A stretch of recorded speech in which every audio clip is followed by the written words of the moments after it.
Mr. Deputy Speaker, when I was a reporter in this place in the 1970s, a former leader of the opposition rose to his feet and made an allegation about the then Deputy Prime Minister. The allegation was that he had accepted funds personally donated by the then owners of the casino over at Paradise Island. The then Deputy Prime Minister, who happened to be the father of the now Member of Parliament for Angliston, got to his feet and challenged the Leader of the Opposition to produce the check that you said I took. And after some back and forth, they adjourned to allow him to bring the check. And when he came, he only brought the face of the check. Didn't bring the back of the check. So they adjourned again.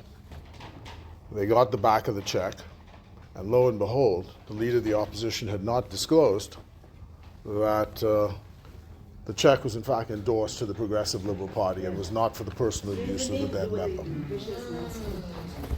So the House then determined that the only way to deal with that member was to move a formal vote of censure against the member for what he did. So I just say that for historical purposes because the House has an arsenal to deal with situations which are recalcitrant.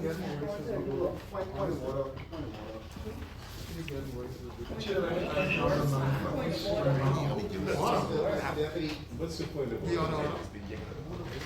It follows what the let the members speak, on those of us on this side, and the member from our city. Man, you don't join what he said. Took this thing. You don't even say joined no. in it. Desperate. The member for Angliston Do not call my name. also stood up and made certain comments. I said you lied. And those comments that she made, No. I specifically heard her say Yes. that the member for Marco City is a liar. Yes. Those comments Because he died. cannot Because he lied. stand. There's a story. And those comments, it has been an established principle that no member in this place can call another member in this place a liar. Now he Man, listen, sit trying to down, have a man. Let the second members talk. justification. You come in here. That's We argument. Please. cannot. We sit down. To justify what the member admits. Real people do weird things. Real people do weird things. Did not admit You withdrew it. She didn't admit anything. You withdrew it. Yeah, but that's why the same as you guys. She was on her feet when she made the statement. Come on, man. We Please. don't have those remarks. Thank you. Which remarks are they? Move on. Which remarks? All of your remarks. I'm asking the deputy, not you. What remarks have been According exposed? to member from Marco City, a lie. Okay, then I'll just say that he was very, was very, was straight on the truth, is that okay? The chairman, that's member from Foxville.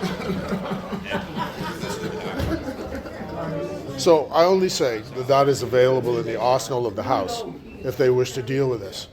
And the important thing about this, Mr. Deputy Speaker, is that the laws, as it applies to members of Parliament, protect speech which would ordinarily be defamatory, is not in this place defamatory. It's meant to allow freedom of speech, so you have the highest level of protection. It's also grounded in the fact that this was young But people. what our opponents seem to be expert at is throwing things out there. Then when they're either smacked back on it or caught out, they say, oops, sorry. And then things are supposed to just go like that. So I would say to the public who heard what was said here this morning, and you can withdraw or expunge, the fact is it's already out there. On a number of matters that these bald and bare assertions were made, that the government somehow broke the law. Yes. that we were involved somehow in illegal behavior, or that the Bahamas government is strapped for cash. That we have problems borrowing money, or nobody wants to lend us, I think is the way it's expressed. Don't believe a word of it. Don't believe a single word of it. I won't even put that in the atmosphere. Don't believe a single word of it. Irresponsible. One of my friends was saying to me that our opponents are experts on praying for crop failure. Get up, doom and gloom. The sky is falling. You know that story they used to tell you as children, Chicken Little? Yeah, the sky is falling.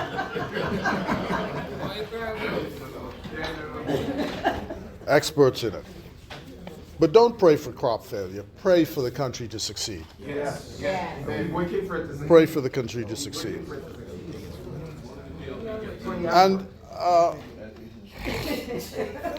you know, Mr. Deputy Speaker, I was really happy.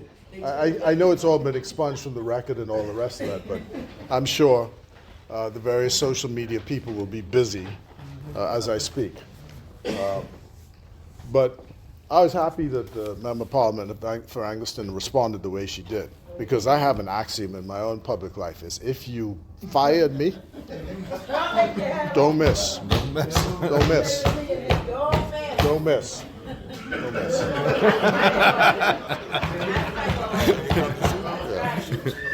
That's all I say.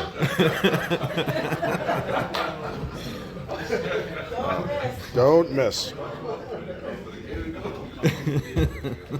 And, you know, this, they always say, when they go low, we go high. Mine is, you go low, I go lower. Absolutely. And I'm unapologetic for it. Just don't mess with me. If you want to deal with policy, fine. We can have an argument about policy. But don't mess with the personal. I'm sorry. All right. All right. Yeah.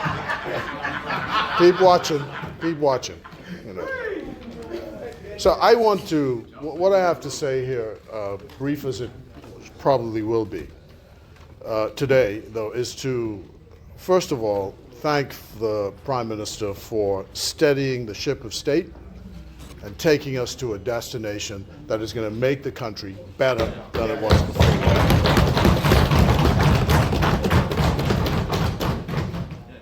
And I also want to dedicate what I have to say today to the hotel workers of this country. I want to congratulate the president of the Hotel Workers Union, Darren Woods, who came back from a long way. They were in a deep hole, and with the help of our government, they're now back on Atlanta's premises. The injunction is gone. They've got an agreement.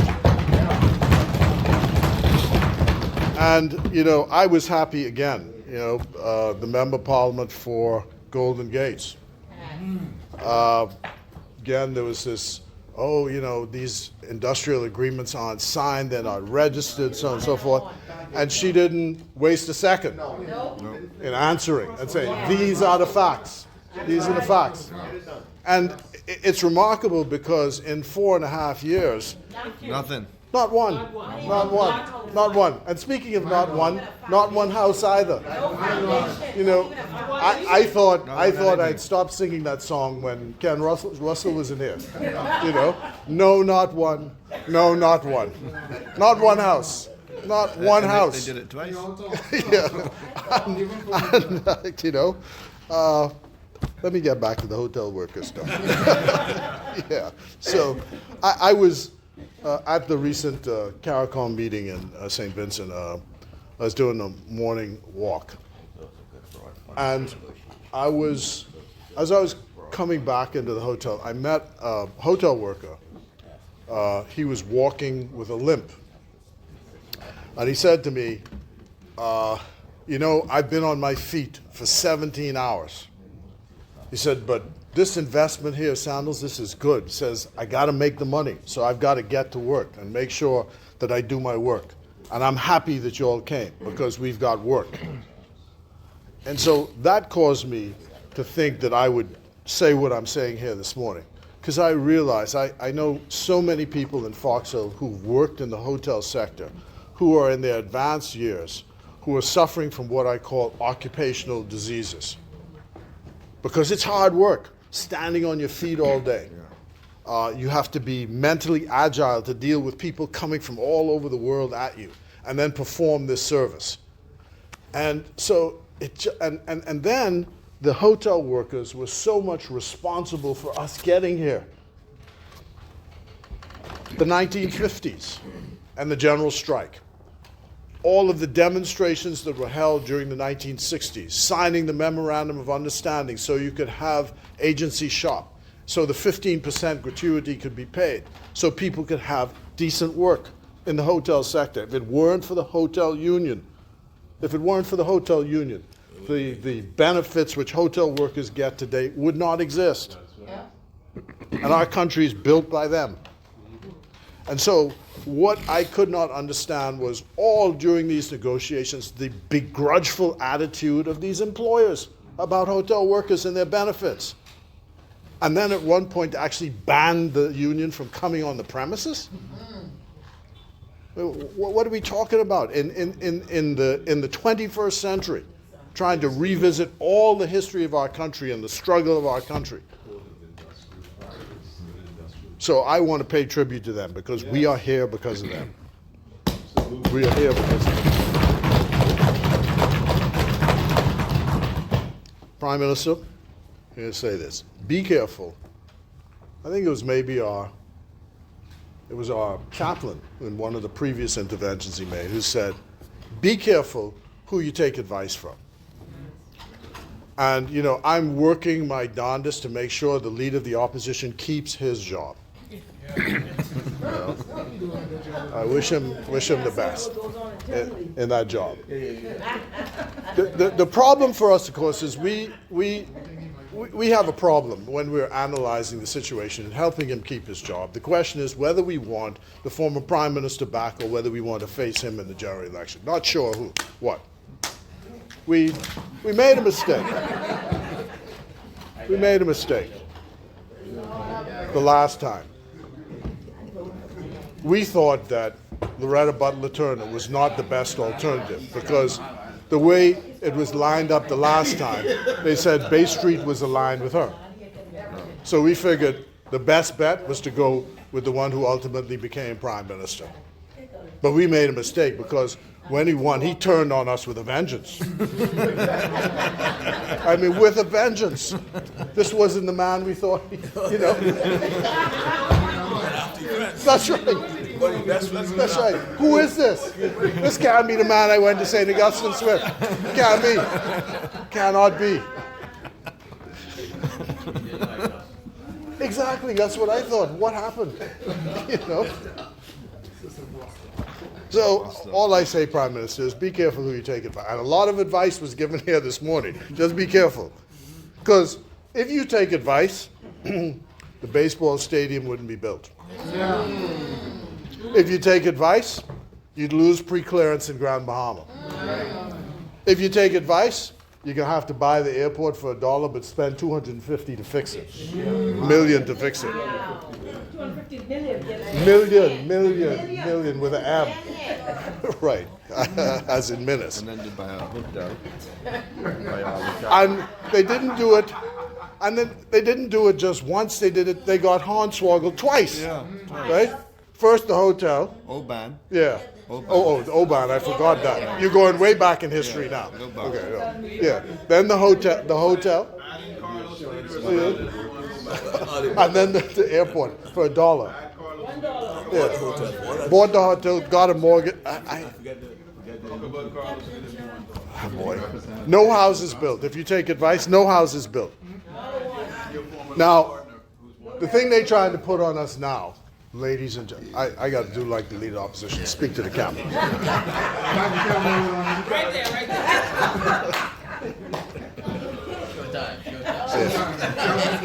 Showtime at the Apollo. Yeah. Take my best side. so now they trying to blame us for what's happening with crime in the country today. And, he's the leader of the opposition, so you're supposed to oppose. That's his stock and trade, rattle our cage, do your best. But there's some hard facts. When we got back, we found out Urban Renewal Bath, that we had invested all this money in, and future, that was gone. Gone. All right. You had an instrument. The time before that, when we won, we had a program called National Youth Service, which is in Andros. They said that was too much money to spend on young people. And it's mainly males, okay? Then they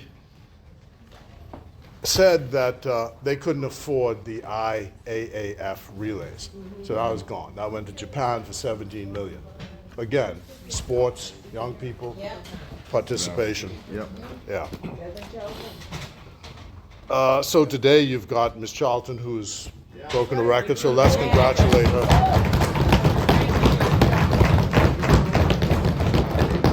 Now, the point we were making through all of these decisions, right, is a society could pay on one end or it could pay on the other end.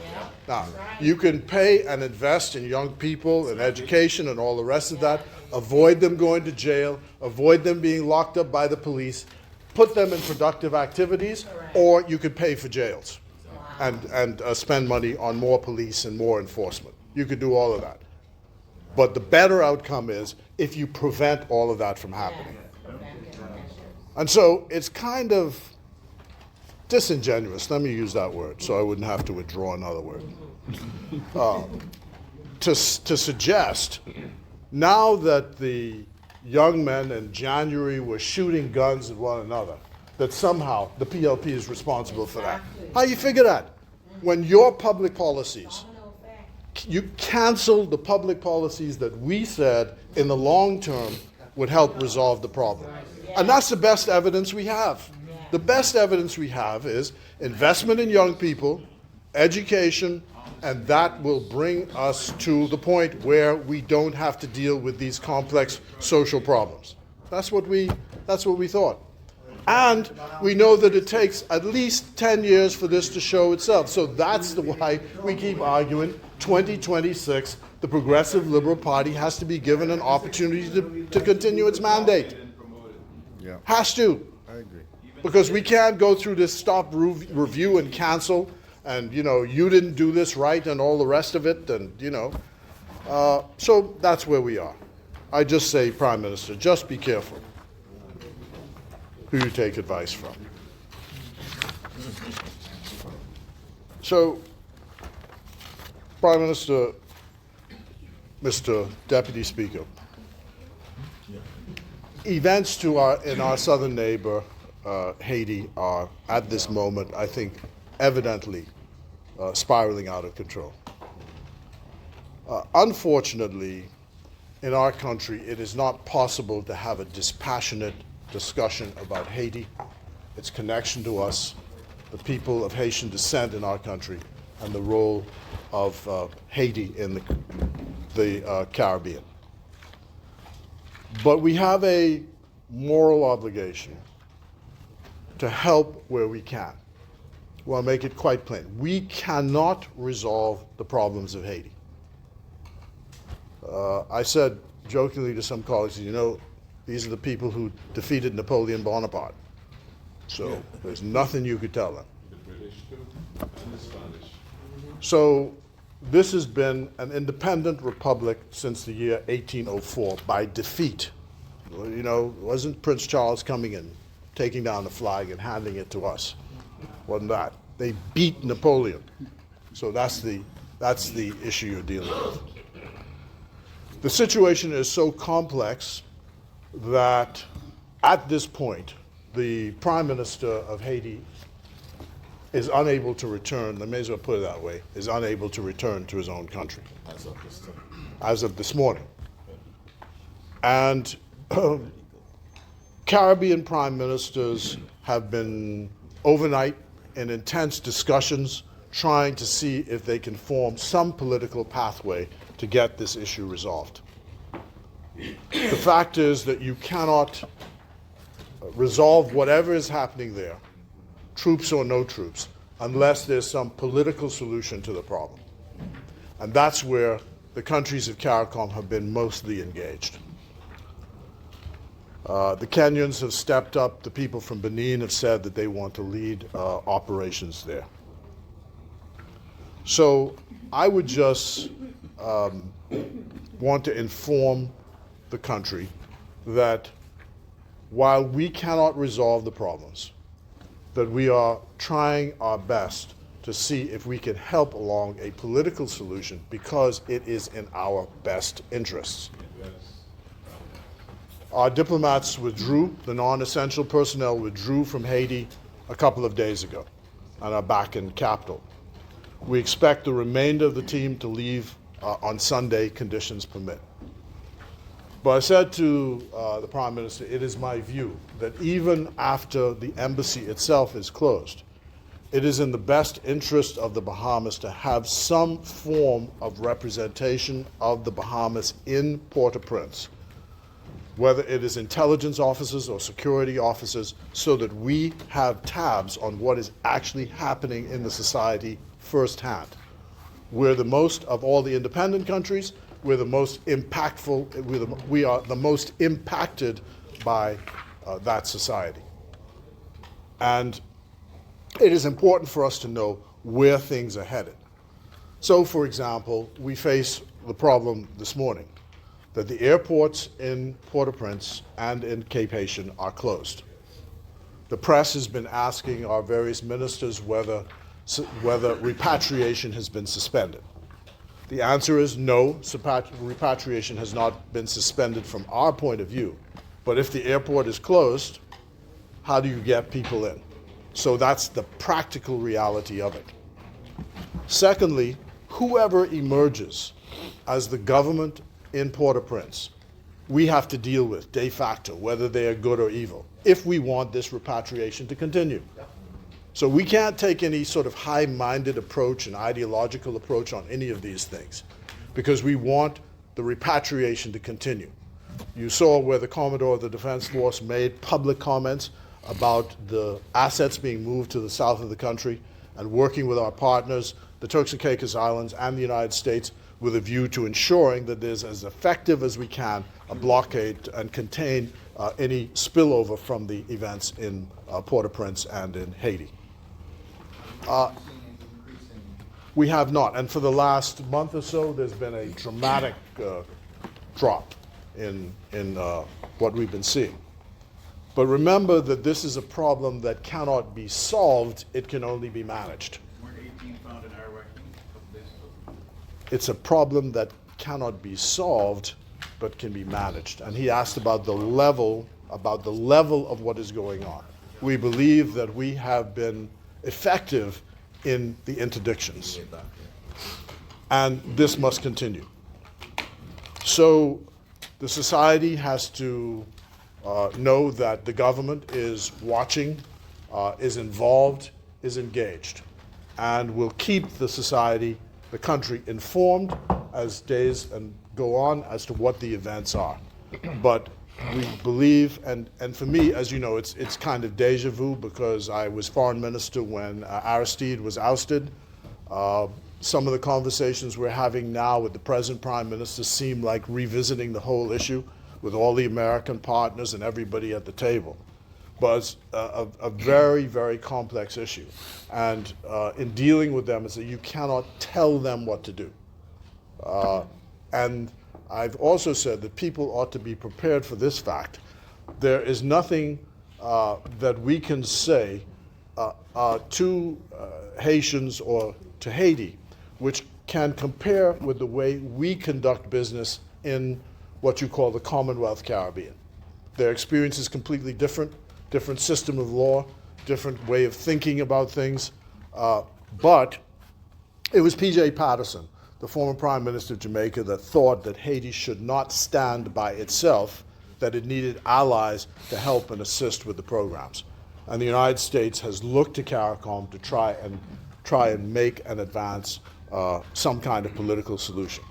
Without a political solution, there will continue to be a problem. And our Prime Minister has been at the lead of trying to help with this problem. So I just wanted to say those few words. And I think the money spent on it is money well spent because it inures to the benefit of our country in both the short, medium term, and long term. So I just wanted to bring a briefing on that. If the opposition wishes more extensive briefing, happy to arrange with your spokesman to arrange that, because obviously there's some things that should not be said in public. Mr. Deputy Speaker, in the few minutes I have remaining, I want to say that I have aspirations for where we ought to be. And I heard the leader of the opposition criticize us about issues of timing. When we came to office, one of the things I said is that I understood when I was a minister for the first time that from the day the cabinet makes a decision in this country to the day the first shovel gets in the ground is 2 years. And I thought that I was being uncharitable by suggesting 2 years. I was talking to the Americans about this, and they say that their planning cycle is actually 7 years. So from the time they make a decision, it's 7 years before they actually crank into gear. So the point I'm making is that we start things, and the vagaries of democracy might mean we're not here, but as I say, I'm working hard to make sure Member of Parliament from Marco City remains in his job as leader of the opposition. But there are several things we have to start. The parliamentary building we started about, the foreign affairs headquarters, the work on improving the security of tenure and support of parliamentarians. We just signed work for the Eleuthera and Long Island roads. Lots of issues. But we owe it to the generation that exists now and all of those who will be here long after I'm gone to start these things so that they can take it up. If it's not completed, it can be taken up by them to take it to the next stage. My predecessor, George Mackey, announced in 1989 the building of a community center for Fox Hill. The community center was not actually completed and done until April 2017. That's fine. You've done well, because the Member of Parliament for Nassau Village has one that's coming out of the ground within the 2 years. But all I'm saying is, if you look at the national honors legislation, we've been out in the streets since 1989 asking for national honors legislation. It took until 2016 for it to come into force. So those of you who will be lucky enough to be members of this place in successive terms ought to always know that you're in the business of carrying the project forward, to understand the history of how things and where they are and where we're supposed to be going. So the Budget and Management Committee, the passage of the Parliamentary Service Bill, those have all been accomplished in the last 2 years. It's taking a lot longer than I thought, but soon we'll be coming to the members of that committee with what the government's view is of where we're headed. Because it's very important for us, I think, in this term, to get these things done, established, and started. The other thing I want to say is to hold out some help and relief for the people in North Andros and these other unbanked communities in the Bahamas. There are extensive talks which are going on now about creating banking agencies where banks have withdrawn from these communities. And we're hoping that there's a solution coming soon. I want to thank Ben Frisch. Went to see his fish plant, an amazing place, and the plans he has for exporting live crawfish and why we have to adjust our trade agreements perhaps to be able to facilitate all of this. I was accompanied by the parliamentary secretary to the plant, and we in the foreign ministry will do all that we can to assist with that. So I think that about sums up all the things I have to say. Well, I have a lot more to say. But you know, Prime Minister, I'll just say this as a final thing. Our opponents can be, they're the leader of the opposition, can be properly, Mr. Deputy Speaker, can be properly referred to perhaps as the party of no. They have the ingenious ability with their friends in the media to turn the positive into a negative. They said no to national health insurance, said no to Bahama, that was a dream. BAMSI became a burnt-out building. No, over and over again.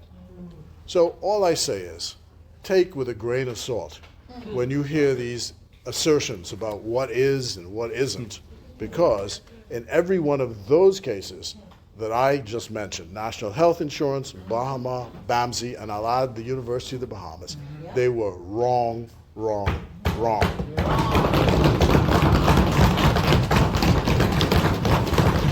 And the lawyers have something called similar fact evidence, which is admissible in court as evidence of the thing of the previous conduct. So that's where I leave it. I say 2026, people of the Bahamas, keep your eyes on the Progressive Liberal Party. The